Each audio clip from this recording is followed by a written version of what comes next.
The Super A-10 Warthog is capable of leveling a convoy of Russian tanks in minutes.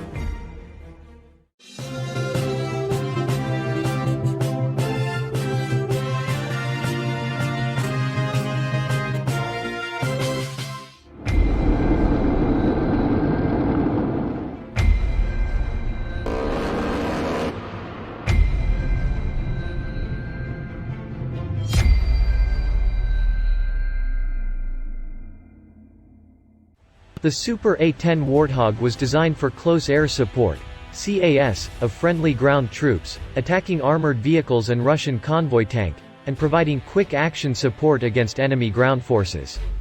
It entered service in 1976 and is the only production-built aircraft that has served in the U.S. Air Force, USAF, that was designed solely for CAS. Its secondary mission is to provide forward air controller, airborne, FAC-A, support, by directing other aircraft in attacks on ground targets. Aircraft used primarily in this role are designated OA-10.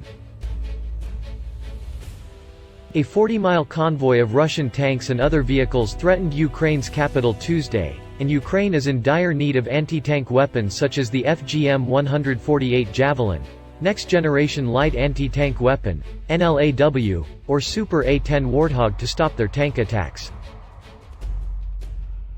As the ground war slipped into its second day, with Allied tanks and troops rolling across the desert sands, the venerable A-10A, Warthog, continued to prove its low-tech mettle against Iraqi armor. There were dozens of anti-tank sorties on the morning of Feb. 25, but one which stood out was flown by a pair of A-10A pilots who set a record of sorts, as explained in the book Gulf Air War Debrief. A large column of Iraqi tanks was rolling south from areas occupied by the Republican Guard. Captain Eric Solomonson and Lieutenant John Marks of the 76th TFS 23rd TFW scrambled to engage them. A haze shrouded the target area where some Iraqi tanks were smoldering from earlier A-10A attacks. Others had scattered. Some were pulling off both sides of the road, while others tried to hide in prepositioned revetments.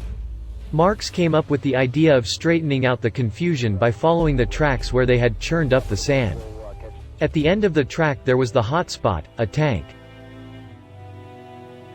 The A-10A pilots, carrying infrared AGM-65 Maverick missiles and 30mm ammunition, 1,174 rounds, swooped through the haze and attacked the tanks.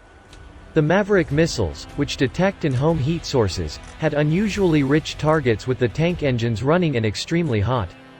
It took 10 minutes for the pair to kill 6 tanks with Mavericks.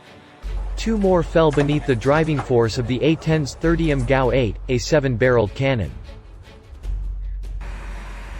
No one in uniform likes war, but as he pulled off and looked back at 8 tanks burning and exploding, ammunition cooking off and creating a furious spray behind him, Solomonson thought, for an A-10 pilot it just doesn't get any better than this. Rather than return to their original base, the Warthogs set down at a forward operating location, where they refueled and re-armed.